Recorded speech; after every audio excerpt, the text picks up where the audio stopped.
നോക്കൂ, ഈ കോണ്ടസ്റ്റിൽ നിന്നല്ലാതെ യേശുദേവൻ്റെ ആ പ്രസിദ്ധമായ വചനം ഏറെ തെറ്റായ രീതിയിലാണ് മനസ്സിലാക്കുന്നത് പലരും. നമ്മളിപ്പോൾ ഈ ക്രിസ്തുമത വിശ്വാസികളെയോ അതിനെയോ തിരുത്താനൊന്നും വേണ്ടി പറയുന്നതല്ല.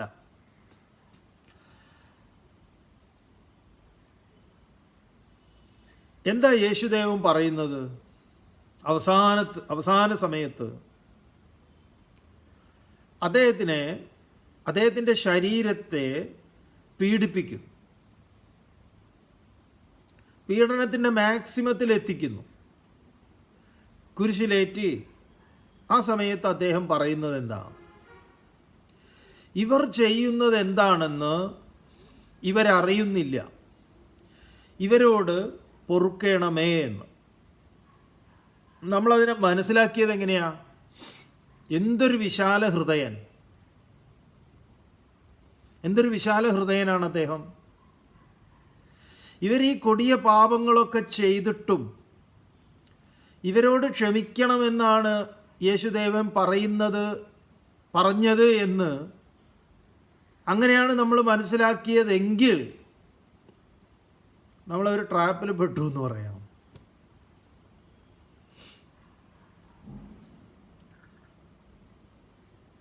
ശരീരത്തിൻ്റെ നിലവാരത്തിൽ നിന്നല്ല അത് പറയുന്നത്.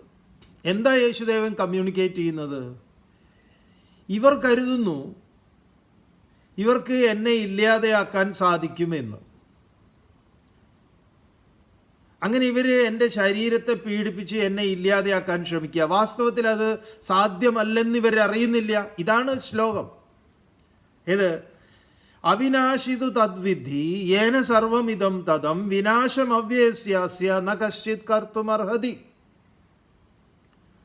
അതിനെ നശിപ്പിക്കാൻ ഒരാളാലും സാധ്യമല്ല. ഞാനതാകുന്നു. ഞാനതാണെന്ന് യേശുദേവൻ പലപ്പോഴും പറഞ്ഞിട്ടുണ്ട്. ഇത് ഈ പൊട്ടന്മാർക്ക് മനസ്സിലാവണ്ടേ? അദ്ദേഹത്തിനെ പീഡിപ്പിക്കുകയാണ്. അതാണ് പറഞ്ഞത്. ഇവരോട് പൊറുക്കണം എന്ന് പറഞ്ഞാൽ ഇവർ ഇനിയെങ്കിലും നേരെയാവട്ടെ എന്ന് കരുതിയിട്ടാണ്. അപ്പോഴെങ്കിലും അവർ കൺഫ്യൂഷൻ ആവുമല്ലോ അവർക്ക്. എന്താ ഇയാളീ പറയുന്നത്?